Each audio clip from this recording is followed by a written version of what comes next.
প্রেমে ছ্যাঁকা খাওয়ার পরে আমরা মেয়েরা অনেকেই ভেঙে পড়ি, মেয়েরা কেন ছেলেরাও ভেঙে পড়ে, আর তারপর মনের অবস্থা ভীষণ খারাপ হয়। তাও আবার সেই প্রেম যদি ফেসবুক থেকে হয় তাহলে তো হয়েই গেল।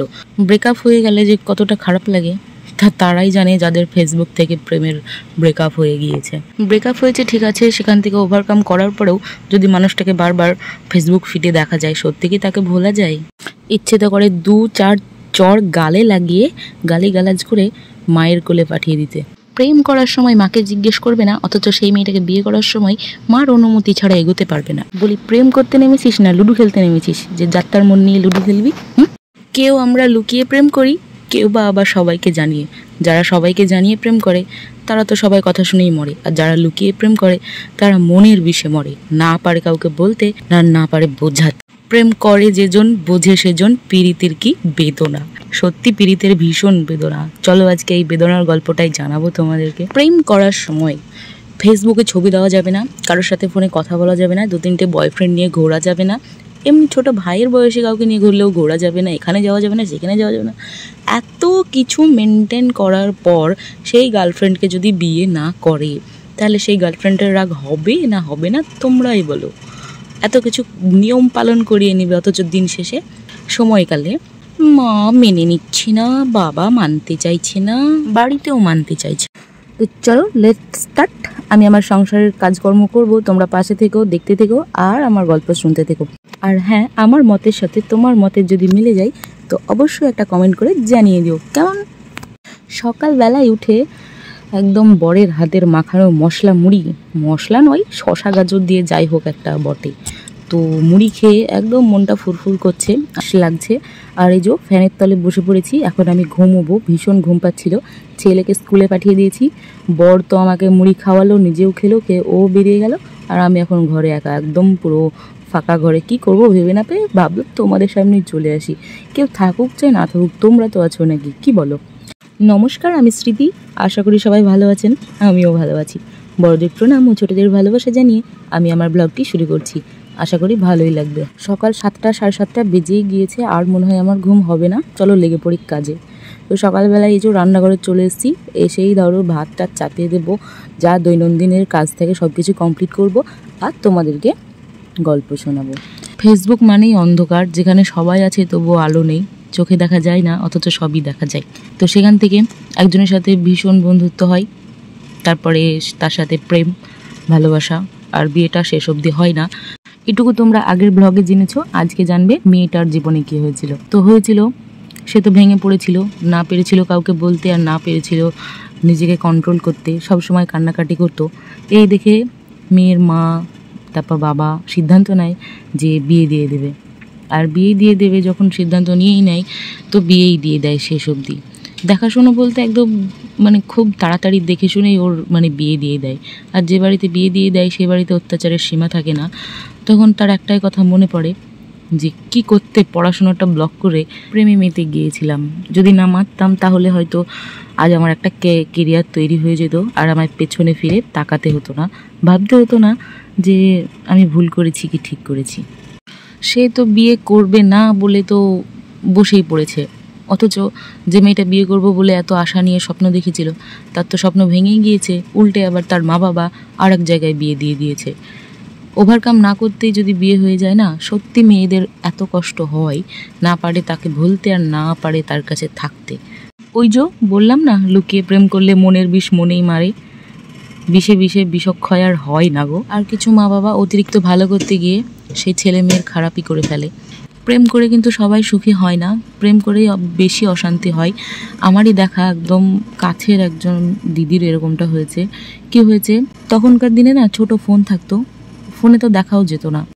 কম্পিউটার ক্লাস করতে গিয়ে ধরো কোনো এক বান্ধবীর দ্বারা সেই ছেলের নাম্বার তার কাছে আসে, এবং একে দুয়ে ফোন কথা বলা, এই থেকে ধরো দুজনের মধ্যে ভালোবাসা তৈরি হয়। এবং মেয়েটার ধরো কি বলবো, বাবার অবস্থা ভীষণ ভালো, যাই হোক কম বেশি ভালো, আর ছেলেটার খুবই খারাপ। তো এমতো অবস্থায় ধরো দুজনেরই অল্প বয়স, দুজনেই দুজনকে ছাড়া থাকতে পারবে না এমন একটা ভাব। তো শেষমেশ তারা ভালোবেসে বিয়ে করে ফেলে। তাও আবার মেয়েটা বেরিয়ে আসে বাবার বাড়ি থেকে, তারপরে বিয়ে করে। বিয়ে করার পরে 1 বছর তাদের ভালোই যায়। দ্বিতীয় বছরে দিদিটা প্রেগনেন্ট হয়। আর এই প্রেগনেন্ট হলেই দেখি যতই ভালো প্রেমিক হোক আর যতই ভালো স্বামী হোক, সবার মাঝে যেন পরিবর্তন আসে, একদম চোখে দেখা। কি আর বলবো, সেই দিদির প্রেমিকের মধ্যেও ভীষণ পরিবর্তন আসে। কম বেশি যাই হোক, ভালোবাসাবাসির জন্যই এত কিছু। তো দিন শেষে ধরো 1 বছর পর তার বেবিও হয় এবং তাদের সম্পর্ক যাই থাকুক ভালোই চলছিল। তারপরে 1-2 করতে করতে দুজনের মানে এক্সপেকটেশন দুজনেরই বেড়ে যায়। ওভাবে আমায় বুঝবে, ওভাবে আমায় বুঝবে, ওভাবে এটা হলে হয়তো ভালো হতো, ওভাবে এটা না করলেও হতো। এভাবে ধরো 1-2 করতে করতে স্বামী স্ত্রীর মধ্যে ধরো দূরত্বই বেড়ে যায়। তো আমার মনে বলে বেবি হলেই যেন স্বামী স্ত্রীর মধ্যেই মানে দূরত্ব বেড়ে যায়। প্রেমিক প্রেমিকার তো কোনো কথাই থাকে না তখন তারা যেন দুজন বিপরীতমুখী মানুষে পরিণত হয়। কেন হয় জানি না। আবার দেখি অনেকে বছরের পর বছর তপস্যা করলেও একটা বাচ্চা তাদের হয় না, অথচ তারা দিব্যি সংসার করে চলে।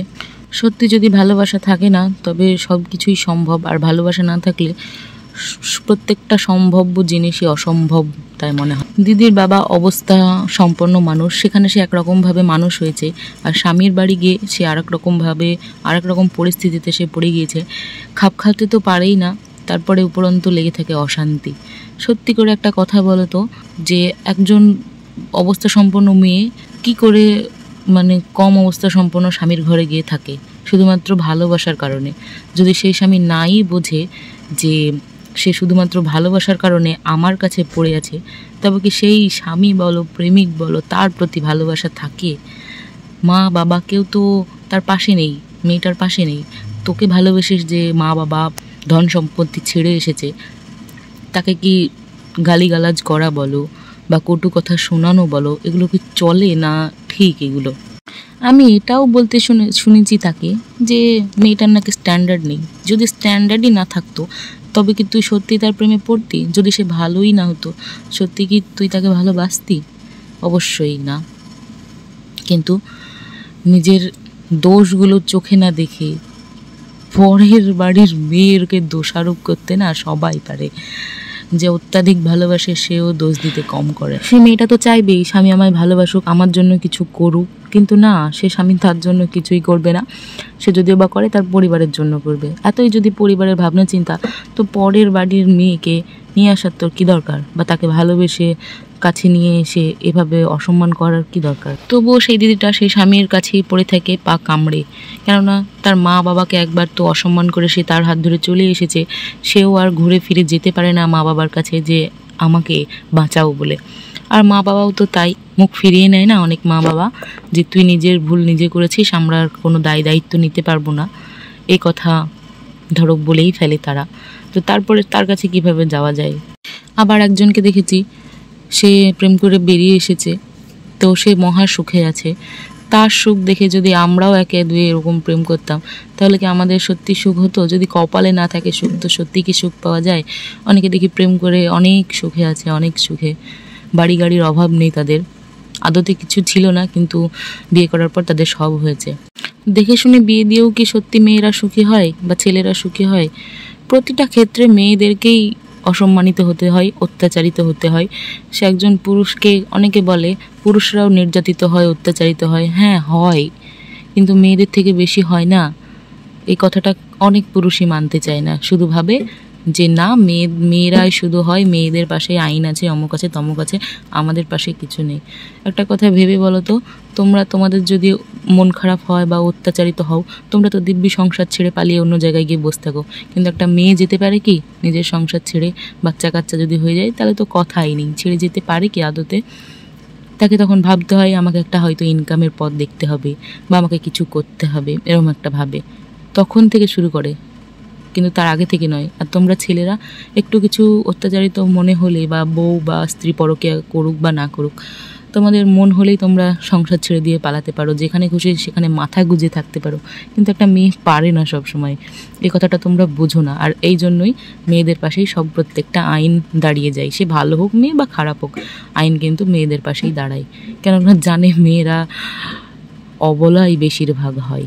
সব মেয়েরা কিন্তু প্রতিবাদ করতে পারে না, আর প্রতিবাদ করতে না পেরে আত্মহত্যা করে। তখন কিন্তু তোমরা ছেলেরা ভাবো যে না মেয়েটা ভালো ছিল, তার আগে কিন্তু ভাবো না। তো যাই হোক বন্ধুরা, মেয়েদেরকে বলছি সাবধানে থেকো, আর প্রতিটা পদক্ষেপ ভেবে চিনতে ফেলো, সামনে বড়ই বিপদ মেয়েদের। ভালোবাসার মানুষটিকে একবার নয় 14 বার পরীক্ষা করো, তারপরে মা বাবার ঘর ছাড়ো, নইলে বিপদের সীমা থাকবে না, না একুল পাবে না উকুল পাবে, কোনো কুলি আর পাবে না। তো যাই হোক বন্ধুরা, আমার সংসারের সমস্ত কাজ কমপ্লিট, আর এই যে দুপুরের খাবার নিয়ে খেতে বসে পড়বো। আমার ব্লগটা একদম শেষ পর্যায়ে। তো সবাই ভালো থেকো, সুস্থ থেকো, আর নিজের খেয়াল রেখো। নিজের খেয়াল কিন্তু অন্য কেউ রাখবে না। তো চলো, বাই বাই, টাটা। আগামীকাল আবার দেখা হবে নতুন কোনো স্টোরি নিয়ে। তো চলো, টাটা।